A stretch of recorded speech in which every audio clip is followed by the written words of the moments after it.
We live round the sea like ants and frogs around a pond. Plato. The Tower of the Winds is an enigmatic structure that had multiple uses in antiquity. There is a lot known about the tower, but there is just as much unknown about it. Specifically, the etymology of the names of the winds is mysterious, which I will attempt to give insight on. The most important classes of people that would have relied on these winds are farmers and mariners.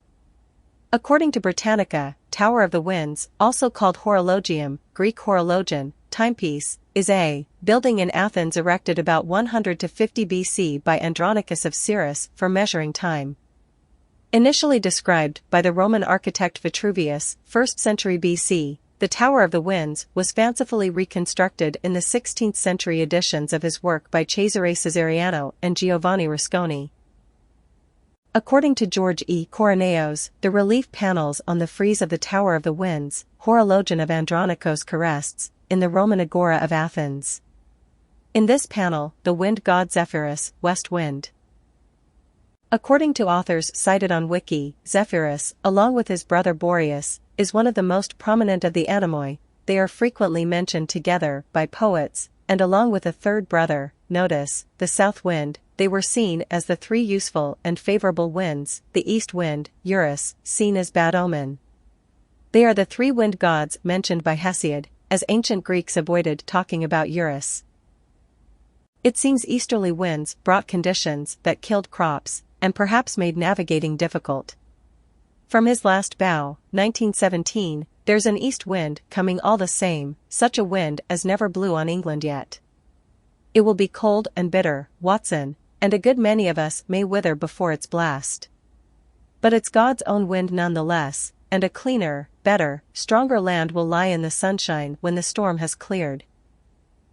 According to Wiki, the authorized King James Version of the English Old Testament makes some 17 references to the east wind. In chapter 41 of Genesis, the Pharaoh's dream, which is interpreted by Joseph, describes 7 years of grain blasted by the east wind. In chapters 10 and 14 of Exodus, Moses summons the east wind to bring the locusts that plague Egypt and to part the Red Sea so that the children of Israel can escape Pharaoh's armies. Several other references exist, most associating the east wind with destruction. Often, this is destruction of the wicked by God. In England it seems to be associated with bitter winds, but in the Mediterranean it's associated with arid and hot wind, both of which are detrimental for crops. For the Romans, Eurus was identified with the god Vulturnus, meaning from Vultur, a mountain in Apulia, closely associated with dry and warm weather. He was also called Africanus occasionally, due to the dry type of east wind the ancients knew. According to Sam's Africa, or Africa, signifies land of corn, or ears, in the Phoenician dialect, so called for its plenty of corn and grains. Egypt was the granary of the world as far as its region was concerned. Only 2 places in the ancient world were known for making drink out of barley, Britain and Egypt. Both locations were considered granaries of the world. Britain was called the seat of Queen Ceres. According to the article, archaeologists find earliest known beer megafactory in Egypt, 2021, facilities to make beer go back over 13,000 years, but nothing the size of this facility, built by a necropolis at Abydos, had been found before. A beer factory that may go back more than 5,000 years has been found in Egypt at the ancient city of Abydos, located near the Nile about 450 kilometers, 280 miles, south of Cairo. The discovery was announced by Egyptian authorities on Saturday. The factory apparently dates to the region of King Narmer, who is famed for unifying ancient Egypt at the beginning of the First Dynastic period, 3150 BC-e 2613 BCE, said Mostafa Waziri, Secretary-General of the Supreme Council of Antiquities. American and Egyptian archaeologists found 8 enormous production units, each one 20 meters, about 65 feet, long and 2.5 meters wide. The units contained about 40 pottery basins in 2 rows, which had been used to heat a mixture of grain and water to produce beer, Waziri said. The Egyptian authorities noted that British archaeologists had postulated the existence of the factory over a century ago, but it couldn't be found.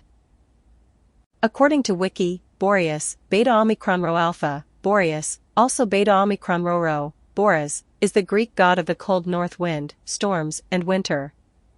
Although he was normally taken as the north wind, the Roman writers Aulus Gellius and Pliny the Elder both took Boreas as a northeast wind, equivalent to the Roman god Aquilo or Septentrio, similar to nor'easter winter storms. Boreas is depicted as being very strong, with a violent temper, to match. He was frequently shown as a winged old man or sometimes as a young man with shaggy hair and beard, holding a conch shell and wearing a billowing cloak. Boreas's most known myth is his abduction of the Athenian princess Oreithyia. This north, and slightly east, wind was associated with winter. Virgil, whose name indicates he was Etrusco-Phoenician, wrote, "Now had the sun rolled through the year's full circle, and the waves were rough with icy winter's northern gales." The abduction and rape of Oreithyia is the same mechanism as the rape of Persephone or the abduction of Helen, which, even if we had no other details, confirms the reckoning of winter because Virgo rules the night skies in winter after the 25th of December, from midnight to dawn. According to Wiki, the Greek noun notos, nu Towe Omicron, refers both to the south cardinal direction and the south wind that blows from it. Its ultimate etymology remains unknown, although a pre-Greek origin seems to be the most likely origin. The ancient Greeks distinguished the three types of wind blowing from the south. The first was notos, the one notus mostly represents, which blew from various directions in winter and was seen as the rainbringer that obscured visibility. The second was loconotos, white notus, which was milder and cleared up the sky, and the third was the hot bringer of dust, identified with sirocco. The siroccos are significant in Italy, even allegorized in Acts 2 verses 1-4, occurring when the sun entered Gemini. And when the day of Pentecost was fully come, they were all with one accord in one place. And suddenly there came a sound from heaven as of a rushing mighty wind, and it filled all the house where they were sitting. And there appeared unto them cloven tongues like as of fire, and it sat upon each of them. And they were all filled with the Holy Ghost, and began to speak with other tongues, as the Spirit gave them utterance. If the etymology of notos is unknown, yet conceded to come from a pre-Greek origin, who would be the maritime empire that uses the winds, thus having the highest necessity of allegorizing them for their sailors to remember, and whose non-Indo-European language is the least known about? The Etrusco-Phoenicians. Though it is anecdotal, if the word were of Greek origin, notos, nts, might be soter, savior, str, in reverse on account of the bones of the word being the same, nts, which would be stn, and str, since r and n interchange in the similar system of Hebrew, with br, bar, and bn, ben, both meaning sun. According to Wiki, Apeliotes, or Apheliotes, the name means from the rising sun, is the Greek deity of the southeast wind. As this wind was thought to cause a refreshing rain particularly beneficial to farmers, he is often depicted wearing high boots and carrying fruit, draped in a light cloth, concealing some flowers or grain. Kykias, or Cetius, is the Greek deity of the northeast wind. He is shown on the monument as a bearded man with a shield full of hailstones. Lips is the Greek deity of the southwest wind, often depicted holding the stern of a ship. His Roman equivalent was Africus, due to the Roman province Africa being to the southwest of Italy. Skiron was the name used in Athens for the wind which blew from the Cyronian rocks, a geographical feature near Canida to the west of Athens. His name is related to Skyrophorion, the last of the 3 months of spring in the Attic calendar. He is depicted as a bearded man tilting a cauldron, representing the onset of winter. According to Carol Rodato, the holes were used for mounting the hydraulic mechanism which was installed inside the clock tower. The cuttings were intended for water supply conduits. The lack of etymological explanation for Greek words, or the origins of their system, evidences signs of history being formulated by people with an Oriental disposition, or blinded by their faith in a belief of the Oriental influence foisted upon them by the religious institutions.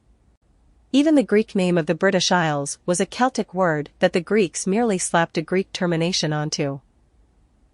Higgins wrote, "There can be no doubt that the British Isles were known to the ancient Phoenicians and Greeks, as Herodotus called them Cassiterides, or the countries of tin, and it was chiefly on account of the abundance of this, at that time scarce metal, that they were an object of attention." This word is the Celtic caster, pronounced cassiter, to which the Greeks added their peculiar termination os. Caster signifies the vulgar, or base sheet or bar, to distinguish it from silver, which is called ergad, i.e. the precious sheet or bar. Toland, Hud, page 341. The Phoenician name for Britain was twofold. The first was Bradanac, meaning a country of tin. Even Albion was from the Phoenician Alpin, a high mountain, and Alban, white, because of Britain's high rocks on the western coasts, where the Phoenicians first landed, but also from the whiteness of its shores. To learn more about the Greek, Eastern European, and religious institutional cover-up of European history, dive into the Holy Sailors, click the image. It is a must-read for every person with European ancestry or for those who want to stop destroying the history of Western civilization. Become a member to access the rest of the article. If you've never been a member and want to invest in yourself with a comped month, follow these simple instructions.